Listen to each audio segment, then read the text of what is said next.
Welcome to my channel physics studio. कैसे हैं आप सब? उम्मीद है सब खैरियत से होंगे। स्टूडेंट्स, आज हम जो फर्स्ट ईयर की फिजिक्स है उसमें चैप्टर नंबर 5 सर्कुलर मोशन उसके शॉर्ट क्वेश्चंस करने जा रहे हैं। तो स्टूडेंट्स, हमारा जो फर्स्ट शॉर्ट क्वेश्चन है, explain the difference between tangential velocity and angular velocity. If one of these is given for a wheel of non radius, how will you find the other. ये पहले आपने बताना है कि tangential velocity क्या होती है। तो स्टूडेंट, इसको हम डिफाइन करेंगे। The tangential velocity V is the linear velocity of a particle moving along a curve or circle directed along the tangent at any point on the curve। यानी अगर कोई पार्टिकल जो है वो सर्कुलर मोशन में move कर रहा हो तो उस केस में जो उसकी टेंजेंशियल वेलोसिटी होती है सर्कल के ऊपर हर पॉइंट पर टेंजेंट के लॉन्ग टेंजेंशियल वेलोसिटी होगी। इसको हम वी टी से शो करेंगे। सर्कल के ऊपर जो भी आप पॉइंट लेंगे उसमें उसके टेंजेंट के लॉन्ग ये वेलोसिटी होगी टेंजेंशियल वेलोसिटी। ठीक है। उसके बाद है एंगुलर वेलोसिटी। एंगुलर वेलोसिटी को ओमेगा से शो करते हैं। जिस आप लोगों ने लीनियर वेलोसिटी पढ़ी हुई है, तो same is the case with the angular velocity. Angular velocity is the rate of change of the angular displacement of a particle moving along a curved path या अलोंग ए सर्कल। ठीक है। तो इसको omega से show करते हैं। Omega is equal to delta theta over delta T होता है। तो वी टी जो टेंजेंशियल वेलोसिटी है वो, और जो ओमेगा है एंगुलर वेलोसिटी, इन दोनों के दरमियान में जो रिलेशन है वो हम इस इक्वेशन से शो करते हैं। V T is equal to R omega. इसमें आर क्या है? उस सर्कल का रेडियस है। तो कोई भी अगर व्हील है जो कि सर्कुलर मोशन में मूव कर रहा है, घूम रहा है, किसी गाड़ी का व्हील जो है, तो उसमें अगर हमें इन तीनों चीज़ों में से वी टी, आर और ओमेगा में से अगर हमें कोई भी चीज़ दी हुई हो तो बाकी चीज़ें हम फाइंड कर सकते हैं। ठीक है। तो इसमें अगर हमें आर और ओमेगा दिया हुआ होगा तो हम वी टी फाइंड कर लेंगे, और अगर हमें वी टी और ओमेगा दिया हुआ है तो हम आर फाइंड कर लेंगे। R will be equal to V T over omega, या ओमेगा दिया हुआ है तो हम वी टी और आर, इसमें ओमेगा अगर हमने फाइंड करना है तो वी टी और आर हमें गिवन होंगे तो ओमेगा हम फाइंड कर सकते हैं। ठीक है। तो उसके बाद हमारा स्टूडेंट्स जो नेक्स्ट क्वेश्चन है 5.2, explain what is the meant by centripetal force and why it must be furnished to an object if the object is to follow a circular path. Centripetal force क्या होती है? ये ऐसी force होती है student जो किसी भी पार्टिकल को लाजमी प्रोवाइड करनी पड़ती है अगर उस पार्टिकल ने सर्कुलर पाथ में मूव करना हो। ठीक है। अगर हम सेंट्रीपिटल फोर्स प्रोवाइड नहीं करेंगे तो कोई भी पार्टिकल जो है वो सर्कुलर पाथ में मूव नहीं कर सकेगा। Force which is required to keep the body moving in a circular path and directed towards the centre of circular path. यानी इस फोर्स की जो डायरेक्शन होती है, बॉडी जिस सर्कल में मूव कर रही है उस सर्कल के सेंटर की तरफ इसकी डायरेक्शन होती है, और इस फोर्स को, सेंट्रीपिटल फोर्स को, हम एफ सी से शो करते हैं। और mathematically it can be written as F C is equal to M V square over R. M उस बॉडी की मास है जो सर्कल में मूव कर रही है, वी उसकी लीनियर वेलोसिटी होगी या टेंजेंशियल वेलोसिटी होगी, और आर जो है उसका रेडियस होगा। तो किसी पार्टिकल को लाजमी अगर हम सर्कुलर पाथ में मूव करवाना चाह रहे हैं तो हमें सेंट्रीपिटल फोर्स लाजमी देनी पड़ेगी। ठीक है। उसके बाद जो हमारा नेक्स्ट क्वेश्चन है 5.3 के what is meant by moment of inertia, explain its significance. Students, moment of inertia जो है इसको हम डिफाइन करते हैं product of mass and square of the distance between the particle and axis of rotation. यानी जो एक्सिस ऑफ रोटेशन है जिसके गिर्द उस बॉडी ने घूमना है, उस एक्सिस से लेकर उस पार्टिकल या उस बॉडी तक जो परपेंडिकुलर डिस्टेंस है आर, उसका स्क्वायर लेंगे, और हम उस स्क्वायर ऑफ डिस्टेंस को उस बॉडी की या पार्टिकल की मास के साथ मल्टीप्लाई करेंगे, तो ये इक्वल होगा I is equal to M R square. ठीक है।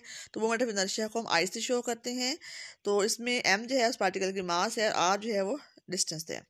तो इसके सिग्निफिकेंस में हम क्या बताएंगे कि जो रोल लीनियर मोशन में कोई पार्टिकल अगर लीनियरली या स्ट्रेट लाइन में मूव कर रहा हो तो उस मोशन के दौरान जो रोल मास एम का होगा वही रोल जो है वो एंगुलर मोशन में मोमेंट ऑफ इनर्शिया आई का होगा। ठीक है। जो मास एम है वो मेजर ऑफ इनर्शिया है। ये लीनियर मोशन में किसी पार्टिकल की स्टेट ऑफ रेस्ट या स्टेट ऑफ मोशन में चेंज को रेजिस्ट करता है। सिमिलरली जो मोमेंट ऑफ इनर्शिया आई है किसी पार्टिकल की सर्कुलर मोशन में उनकी जो स्टेट होगी उसमें चेंज को रेजिस्ट करेगा। ठीक है। उसके बाद हमारा जो नेक्स्ट क्वेश्चन है what is meant by angular momentum. Angular momentum जो है इसको हम एल से शो करते हैं, और L is equal to R cross P. इसमें आर जो है वो रेडियस होता है, और पी जो है वो लीनियर मोमेंटम होता है। पी एक्चुअली एम वी होता है, क्योंकि ये क्रॉस प्रोडक्ट है इसमें हम साइन थीटा यूज़ करेंगे। R cross P equal to R P sine theta, और चूंकि ये वेक्टर है इसलिए साथ हमने यूनिट वेक्टर एन भी मेंशन करना है।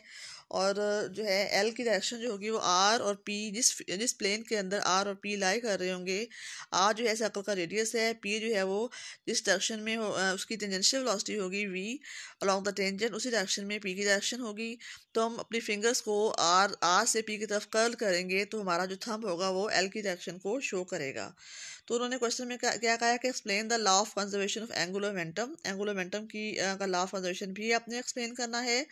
तो इसमें जो है इसमें ये होगा कि तमाम कोई भी सिस्टम है और उसके अंदर डिफरेंट बॉडीज जो हैं वो सर्कुलर मोशन में मूव कर रही हैं, तो उन तमाम जो बॉडीज़ हैं उनका जो एंगुलर मोमेंटम होगा, सपोज डिफरेंट सिस्टम्स हैं उनके अंदर, तो एक सिस्टम का जो एंगुलर मोमेंटम है वो L1 है, दूसरे सिस्टम का L2 है, तीसरे का L3 है। तो उन तमाम सिस्टम्स के एंगुलर मोमेंटम को हम ऐड करते हैं, तो टोटल जो उस पूरे सिस्टम का जिसके अंदर डिफरेंट पार्टिकल जो हैं वो सर्कुलर मोशन में मूव कर रहे हैं, तो उस पूरे सिस्टम का जो टोटल एंगुलर मोमेंटम होगा वो कांस्टेंट होगा उन, ठीक है। यानी कि L is equal to L1 plus L2 plus L3 and so on, इनका सम जो है वो कांस्टेंट है, ठीक है। तो ये जो लॉ है इसे हम कहते हैं law of conservation of angular momentum. और इसके लिए शर्त ये है कि इस पे सिस्टम का जो टोटल मोमेंटम है वो कंजर्व उस वक्त रहेगा जब इसके ऊपर कोई एक्सटर्नल टार्क एक्ट ना कर रहा हो, ठीक है। If no external torque acts on the system, the total angular momentum of system remains constant, ठीक है। जिस तरह law of conservation of linear momentum होता है, तो उसमें हम कहते हैं कि कोई एक्सटर्नल फोर्स जो है वो इस पर एक्ट नहीं करे, तब उसका जो लीनियर मोमेंटम है वो कांस्टेंट रहता है। तो same is the case with the angular momentum, ठीक है। उसके बाद जो हमारा नेक्स्ट क्वेश्चन है 5.5, show that orbital angular momentum L not is equal to mvr।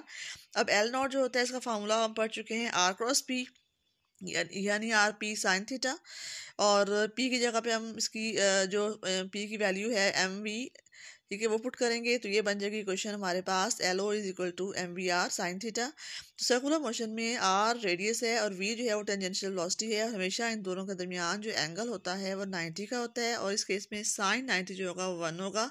तो हमारे पास L O will be equal to M V R, ठीक है। तो इस तरीके से हम इसको प्रूव कर लेते हैं। उसके बाद स्टूडेंट्स जो हमारा नेक्स्ट क्वेश्चन है 5.6 के describe what should be the minimum velocity for a satellite to orbit close to the earth around it. कि कोई भी अगर सैटेलाइट है उसको हमने अर्थ के बिल्कुल क्लोज हमने इसको ऑर्बिट करवाना है, मूव करवाना है, तो उसके लिए मिनिमम वेलोसिटी कितनी होनी चाहिए।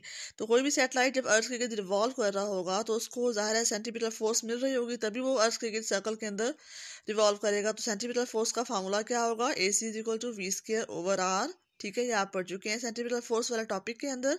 और ये सेंटीमीटर फोर्स उसको कहाँ से मिल रही होगी, सेंटीमीटर एक्सेलरेशन जो है वो कहाँ से आ रहा होगा, जो उस सैटेलाइट के और अर्थ के दरमियान ग्रेविटेशनल एक्सेलरेशन स्मॉल जी है, वो जी जो है उसको सेंटीमीटर एक्सेलरेशन प्रोवाइड कर रहा होगा। तो इसका मतलब है कि जी जो है वो इक्वल है वी स्क्वायर ओवर आर के, क्योंकि हमारे पास जो सेंटीमीटर एक्सेलरेशन का एक्सप्रेशन है वो है A C is equal to V square over R, और A C is equal to G होगा, तो g will be equal to V square over R. यहाँ से हम v का एक्सप्रेशन फाइंड कर सकते हैं, v square is equal to g r and v is equal to under root g r. अब इसके अंदर g जो है वो 9.8 है। अगर हम r को, क्योंकि हमने सैटेलाइट को बिल्कुल अर्थ के क्लोज रिवॉल्व करवाना है, तो इसके लिए हमने अर्थ का रेडियस ही हम लेंगे। तो अर्थ का जो रेडियस है किलोमीटर्स के अंदर वो 6400 है। अगर हम मीटर्स में बात करें तो फिर तो 6.4 10⁻⁶ मीटर्स होगा, लेकिन हम किलोमीटर में बात करते हैं तो 6400 किलोमीटर होगा। तो हम इन दोनों को मल्टीप्लाई करेंगे तो हमारे पास मल्टीप्लाई करने के बाद जो आंसर आएगा अंडर रूट लेने के बाद वो 7.9 किलोमीटर्स पर सेकंड, यानी कम से कम वेलोसिटी तकरीबन उसकी 7.9 या 8 किलोमीटर्स हो एक सेकंड के अंदर। तो फिर वो सैटेलाइट जो है वो अर्थ के बिल्कुल क्लोज जो है वो रिवॉल्व कर सकता है, ठीक है। स्टूडेंट्स हमारे जो है हमारे 6 क्वेश्चन हो चुके हैं इस एक्सरसाइज के। तो ये हमारे इस लेक्चर का पार्ट 1 था। तो इंशाल्लाह हम नेक्स्ट पार्ट 2 के अंदर जो इस एक्सरसाइज के बकिया शॉर्ट क्वेश्चंस हैं वो इसको हम करेंगे। तो स्टूडेंट्स आपको इन क्वेश्चंस की उम्मीद है सारा ये कॉन्सेप्ट क्लियर हो गया होगा, क्वेश्चन समझ आ गए होंगे। अगर आपको समझ आ चुके हैं तो आप इनको बार बार पढ़ के अपनी बुक से भी इनके क्वेश्चंस को पढ़ें, ताकि आप इनको आंसर्स को खुद तैयार करें और अपने दोस्तों को शेयर करें जिनको कॉन्सेप्ट क्लियर नहीं है। और जो स्टूडेंट्स इस चैनल पे नए हैं वो इसको लाजमी सब्सक्राइब करें, ताकि जैसे ही मेरा नेक्स्ट लेक्चर आपको मैं अपलोड करूँ तो आप लोगों को फ़ौरन से मिल जाए। ओके स्टूडेंट्स, थैंक यू, अल्लाह हाफिज़। हैं।